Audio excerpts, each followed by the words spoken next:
सभी सभी पैनलिस्ट को मेरी तरफ से प्रणाम। सर, मेरा एक तो क्वेश्चन था, एक कि सेक्शन 19(9) और 19(10) इसका क्या इम्प्लीकेशन है और क्या इंटरप्रिटेशन है, एक तो मैं ये जानना चाहता हूँ। दूसरा, जो वो कमीशन में जन सुनवाई की बात हम लोग करना है, तो CIC का मैं बता रहा हूँ कि मैं पर्सनली भी वहाँ अपीयर हो चुका हूँ। वो लोग मोबाइल फोन तक बाहर रखवा लेते हैं और वीडियो कॉन्फ्रेंसिंग में स्पष्ट रूप से कमिश्नर ये कहते हैं कि आप मोबाइल फोन जो है वो NIC के स्टूडियो में जमा करा के तब बैठिए यहाँ पर। और अभी जो है CIC ने किसी ऑर्डर में वो किया था, पेनल्टी इम्पोज किया था। तो मैंने सिर्फ ये पूछा कि जो पेनल्टी आपने इम्पोज किया है ये रिकवर हुआ कि नहीं, तो वो पर्सनल इंफॉर्मेशन के नाम पर मना कर दिया गया। इस तरह की ओपेक चयन घोष जी, हम थोड़ा सा आपको यहाँ पर इंटरप्ट करेंगे। फिर हमें एक मैसेज प्राप्त हुआ है माननीय अरुणा राय जी, तो अब ठीक है, वो तो हमारी भी सिस्टर हैं, आपकी भी सिस्टर है, कहीं ना कहीं सबकी, तो और साथ में उनका कुछ पारिवारिक भी है। तो आज राखी का है और इतना महत्वपूर्ण त्योहार है, तो वो हमें यहाँ से विदा लेना चाहते हैं।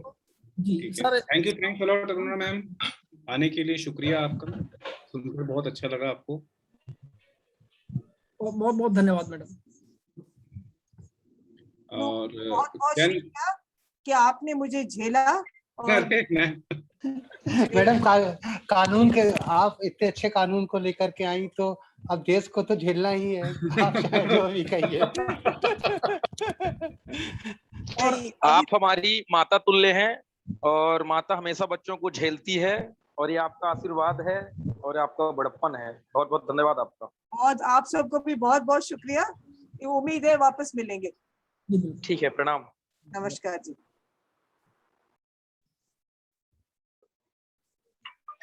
हेलो चयन घोष जी, हाँ सर।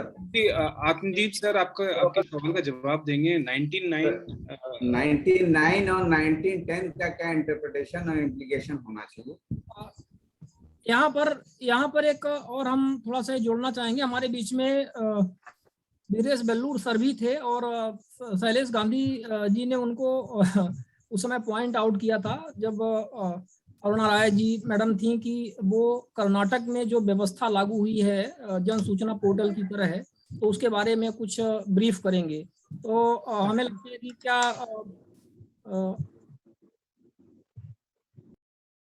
एक बार ये सवाल का जवाब आ जाए चयन घोष जी का, आत्मदीप सर उसका जवाब देने वाले हैं। तो Viresh Bellur sir, please wait for a moment. Okay. So please continue, Chayan Ghosh sir, please continue, and Atmadeep sir will answer you. Thank you. तो सबको मैं सॉरी मैंने टाइम लिया, लेकिन जब भी आप बोल, मैं बस सर आ गए हैं, आत्मदीप सर आ गए हैं। और निखिल डे सर भी आ गए हैं। सर बहुत बहुत हार्दिक स्वागत है। एक प्रश्न हो जाए और फिर इसके बाद कंटिन्यू करते हैं। निखिल डे सर का बहुत बहुत स्वागत है। शुक्रिया। मैं माफी मांगना चाहता हूं, लेकिन मुझे आज पता नहीं था कि मुझे भी इसमें होना था, तो मैंने एक दूसरा कमिटमेंट लिए रखा था, वहां छोड़ के आया हूं। तो और मैं अब ऐसे अरुणा जी का था मोटे रूप में, तो मैं थोड़ा सा ही बोलूंगा, यदि बोलूंगा या सुनूंगा, जैसे भी। आत्मदीप जी नमस्ते, राहुल जी नमस्ते, आप सब लोगों को ये आप मतलब जितना मैं देखता हूँ उतना बधाई देने की इच्छा होती है कि आप हफ्ते दर हफ्ते आप किए जा रहे हो। और सर ये लत आप लोगों की लगाई हुई है। नहीं, बहुत ही अच्छा, सच में आप लोगों। धन्यवाद सर। चयन घोष जी, आप का प्रश्न शॉर्ट में जवाब किया है। 19(9) और 19(10) के बारे में उन्होंने पूछा। आत्मदीप सर आत्मदीप सर अपने आप को अनम्यूट कर लीजिए, और चयन घोष जी का आप जवाब कृपया। जी, ये सवाल अपने आप में बहुत ही क्या कहना चाहिए, अद्भुत है। धारा RTI की धारा 19(9) में ये कहा गया है कि यथास्थिति मतलब जैसी भी स्थिति है, केंद्रीय सूचना आयोग या राज्य सूचना आयोग शिकायतकर्ता को और लोक प्राधिकारी को अपने विनिश्चय की यानी फैसले की सूचना देगा, जिसके अंतर्गत कोई अपील का अधिकार भी है। दूसरी ओर इसी एक्ट में ये कहा गया है कि सूचना आयोग में की जाने वाली स्थिति अपील अंतिम होगी और उस पे जो सूचना आयोग फैसला देगा उसको किसी भी कोर्ट में, किसी भी न्यायिक निकाय में चुनौती नहीं दी जा सकेगी। हम इसमें भी चर्चा कर चुके हैं कि रीट याचिका को भी अपील के रूप में नहीं लिया जाना चाहिए सूचना आयोग के आदेश के खिलाफ। तो ये अपने आप में एक जटिल बिंदु है जिसको शायद निखिल भाई स्पष्ट कर पाएंगे। दूसरा बिंदु आपका कौन सा था सवाल में? 1910 सर। वो समान है अपील का। नहीं, इसमें लिखा है द सेंट्रल इंफॉर्मेशन कमीशन और state information commission as the case में भी shall decide the appeal in accordance with such procedure as may be prescribed। ठीक है, तो आप प्रोसीजर जैसे आप कैलकाटा हाई कोर्ट और कर्नाटक हाई कोर्ट ने ये कहा कि 45 दिन के अंदर उसका डिस्पोजल होना चाहिए सेकंड अपील का, तो क्या ये प्रोसीजर प्रिस्क्राइब्ड में नहीं आता? ये तो प्रिस्क्राइब्ड प्रोसीजर हो गया ना। नहीं, देखिए ये माननीय शैलेश गांधी जी भी कई बार बता चुके हैं, 3 हाई कोर्ट का ये फैसला है इस तरह का कि 90 दिन में या कम दिनों में ये अपील की जाए।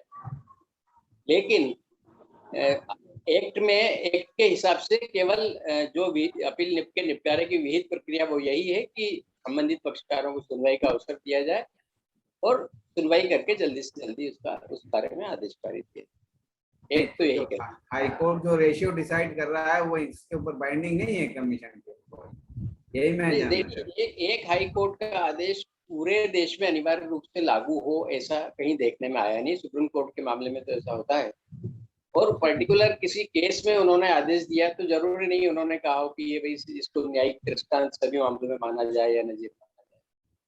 लेकिन वो स्टेट के कमीशन पर तो बाइंडिंग है। हमारे ख्याल से सारे राज्य सूचना आयोगों पर नहीं है, नहीं तो अभी तक कितने कंटेम्प्ट के केस लग चुके होते जहाँ 2-2, 3-3 साल में अपीलों का निपटारा हो। निखिल भाई और इस विषय को स्पष्ट कर पाएंगे? हाँ, तो मैं पता नहीं अभी बोलूं इस पर। जी सर, प्लीज गो अहेड। तो हाँ, ये 1910 का पहले लेते हैं। तो जहां भी होता है एज प्रिस्क्राइब्ड, वो कोर्ट का डोमेन नहीं है, वो सरकारों का डोमेन, मतलब वो रूल्स में आना पड़ता है। तो इसीलिए प्रिस्क्रिप्शन फॉर प्रोसीजर्स अब सेंट्रल रूल्स जो हैं उन्होंने प्रिस्क्राइब किए हैं और अक्सर अधिकतर स्टेट्स ने उन्हीं को अपनाया है। लेकिन ये जगह है जहां हम उस प्रोसीजर्स को ज्यादा ठीक कर सकते हैं क्योंकि वो रूल्स के डोमेन में है। और रूल मेकिंग में मेरे ख्याल में हम कई बार हमने पर्याप्त ध्यान नहीं दिया और इस वजह से बहुत सारी चीजें ठीक ढंग से नहीं हो पाती है। और मेरे ख्याल में कुछ जगह प्रोसीजर्स भी हम इंफॉर्मेशन कमीशन के साथ मिलके बनाया जा सकता है। वो मैंने कुछ देशों में भी देखा है। मैंने पहले भी एक जिक्र किया था, जैसे मेक्सिको का इंफॉर्मेशन कमीशन महीने में एक दिन एक खुला दिन रखता है और जनता को बुलाता है और अपने जो महीने भर का या हफ्ते भर का पता नहीं क्या है वो पहले डिस्कशन तो खुद ही करता है और सब लोग सुन सकते हैं कि वो क्या करने वाले हैं अगले हफ्ता या एक महीना। उसके ट्रांसपेरेंसी होता है और लोग बैठे रहते हैं और सुनते हैं जिनको इंटरेस्ट है। और एक टाइम आता है जब मध्य प्रदेश में कह रहा हूँ, मेक्सिको का उसमें जहाँ वो खुला सत्र है, जहाँ लोग बोल सकते हैं कि हम आपसे इंफॉर्मेशन कमीशन के रूप में ये चीजें चाहते हैं और वो सबके सामने बोलते हैं। तो ऐसा कोई चोरी छुपा नहीं कहा जाता है और उसके ऊपर एक डिस्कशन वो करते हैं। वो माने नहीं माने उनके ऊपर है, लेकिन कम से कम जनता के साथ। अब यहाँ राहुल सिंह जी आ रहे हैं, हर दर हफ्ता आ रहे हैं, लेकिन बहुत ही अच्छा होगा यदि हर सूचना आयोग में ऐसा कोई एक खुला दिवस हो और वहाँ ये उसकी चर्चा हो सके। सेक्शन 19(9) में तो बहुत सिंपल सा है कि आपको तो डिसीजन की कॉपी देनी ही है, ये बात है ही नहीं कि आप नहीं दोगे। वहाँ मेरे ख्याल में कोई इंटरप्रिटेशन की जगह नहीं है। और उसके तहत मेरे हिसाब से तो हम वेबसाइटों को ठीक कर सकते हैं। सारे सूचना आयोगों को, क्योंकि वो डिसीजन की कॉपी यदि ठीक से नहीं दी जाए, सबसे अच्छा रास्ता तो वेबसाइट है कि तुरंत जैसे ही डिसीजन आए तो वो वेबसाइट पे आ जाए और उसकी कॉपी उस व्यक्ति को भी मिल जाए और बाकी सारे लोगों को भी दिख जाए, और वो कितना लंबा चौड़ा स्पीकिंग ऑर्डर है, क्या है उसकी स्थिति, आप और हमें सब लोगों को मिलके ये करना चाहिए। मेरा एक चीज है शिवानंद जी, इस आपके सेशन में मैं कई बार आया हूँ, मुझे लगता है कि एक सुझाव है, और पता नहीं आपको ठीक लगे या नहीं लगे, इतने बढ़िया तरीके से ये चलाते हैं हर हफ्ता, लेकिन हर हफ्ता एक या दो, बहुत ज्यादा नहीं, एक या दो प्रस्ताव लिए जाने चाहिए। और वो प्रस्ताव होने चाहिए केवल मध्य प्रदेश के लिए नहीं, क्योंकि आपके यहाँ महाराष्ट्र के भी आते हैं, राजस्थान के भी आते हैं, अभी वीरेश जी दिख रहे हैं तो कर्नाटका के भी हैं, अलग अलग जगह के लोग आ रहे हैं क्योंकि आप इतने पॉपुलर हो गए।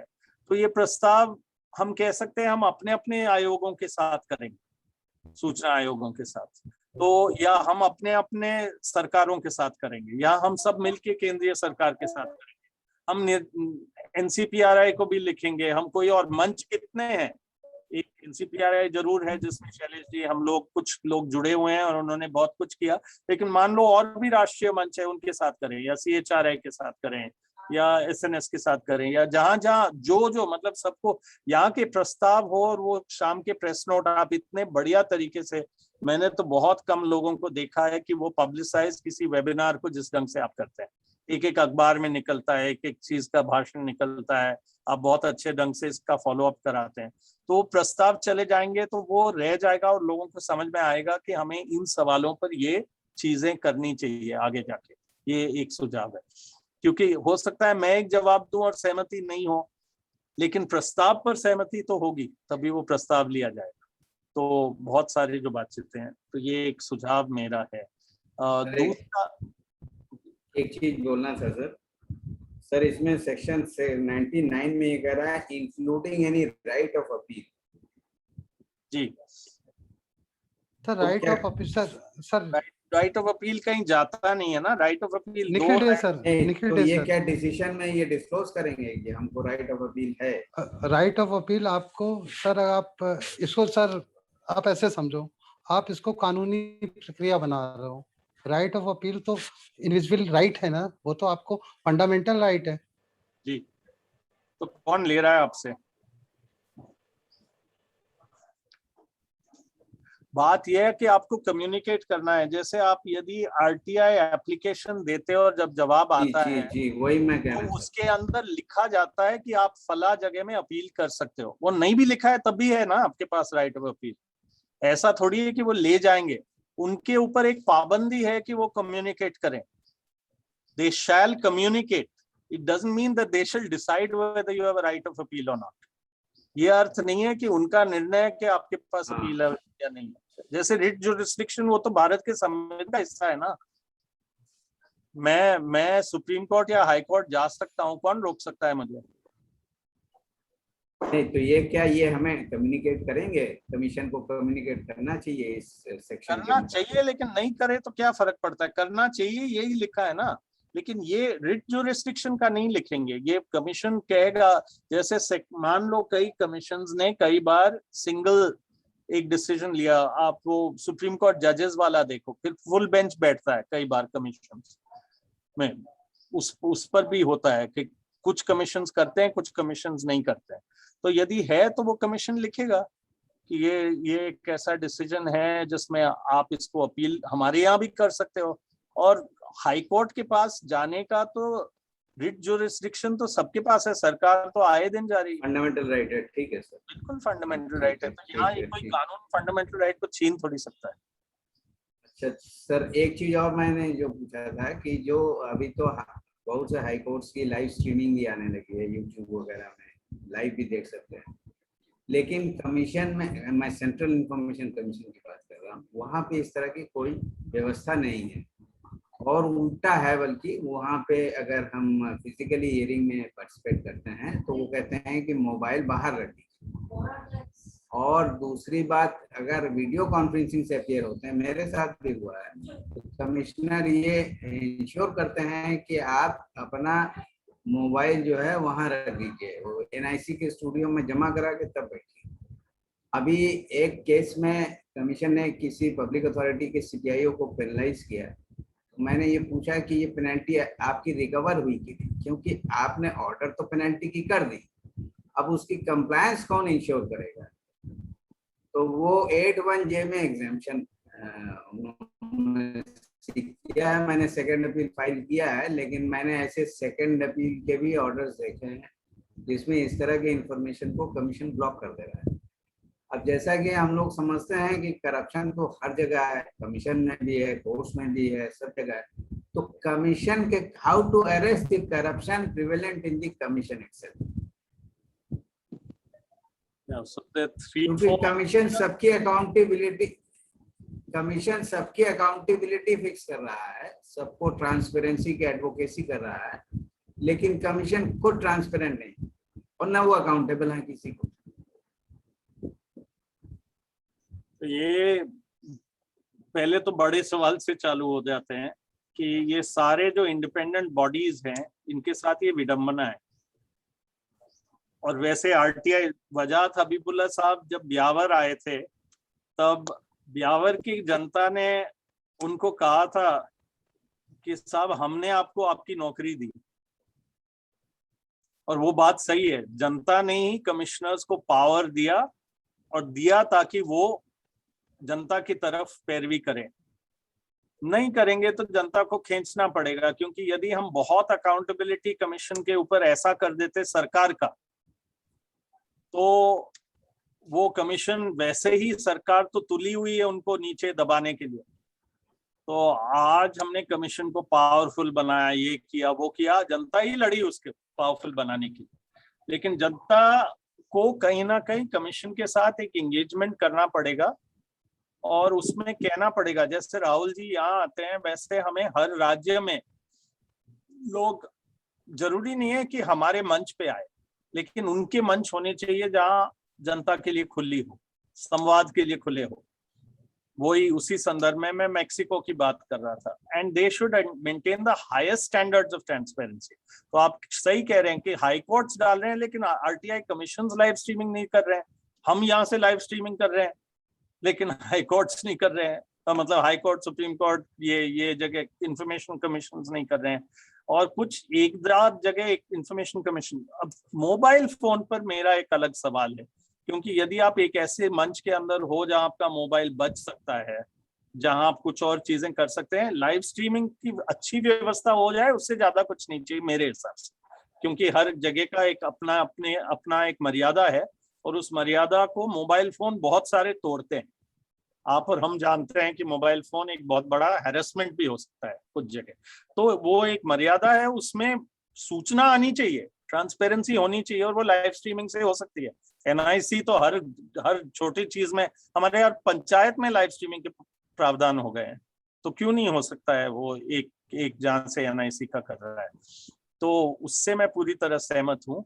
और तीसरा जो आप कह रहे हैं कि कमीशंस की अकाउंटेबिलिटी का, मेरे हिसाब से हमें हर साल और हर राज्य में एक बार एक बड़ी जन सुनवाई कमीशंस का करना चाहिए, और इंफॉर्मेशन कमीशन वॉच हमें एस्टेब्लिश करना चाहिए कि उनके ऊपर निगरानी रखें। वो माने नहीं माने बात अलग है, हमें हमारी आवाज तो बुलंद करनी चाहिए।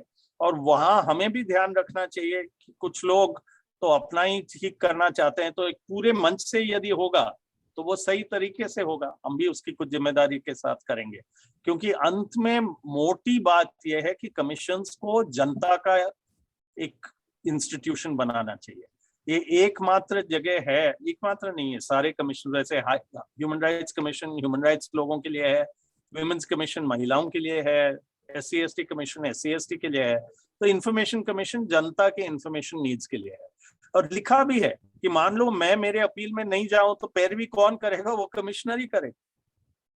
वो कोई न्यूट्रल नहीं है, वो है कि हाँ धारा 8 में यदि कुछ बार्ड है तो बात अलग है, बाकी उनका काम है कि मैं पहुंचू नहीं पहुंचू, कानून में लिखा हुआ है कि मैं नहीं पहुंचू, चल सकता है, कमिश्नर ही दे देगा मुझे सूचना। तो ये हमें करवाना पड़ेगा, बात ये है। शिवानंद जी, मैं विसिल ब्लोअर एक्ट पर आप बोलना चाह रहे थे? विसिल मैं 5 मिनट ही बोलना चाह रहा हूँ, यदि इजाजत हो।